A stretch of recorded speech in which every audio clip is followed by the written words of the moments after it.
Hello students, today we are going to study the part 2, that is Nucleolus. This is a 3D image of Nucleolus. You can observe in this 3D image, this is a Nucleolus.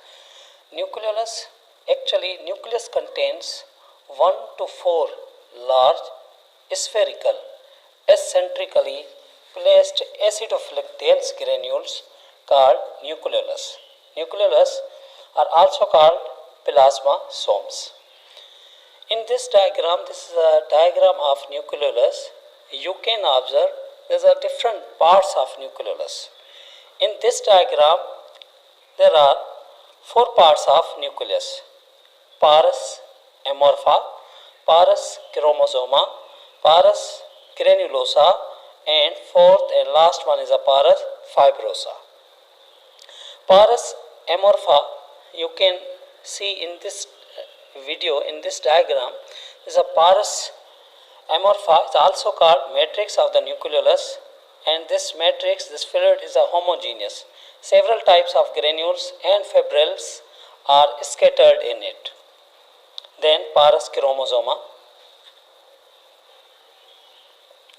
Pars chromosoma, it is represented by the chromatic material. The perinucleolar chromatin surrounds the nucleolus like a shell.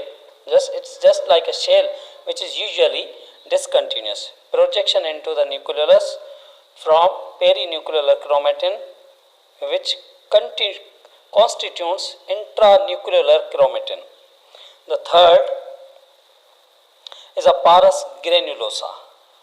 Ribonucleoproteins, granules of 150 to 200 angstrom diameter, make up the pars granulosa. These granules are like a cytoplasmic ribosomes, just like a ribosomes present in a cytoplasm, just like these are present. Pars granulosa grains are present in a nucleolus.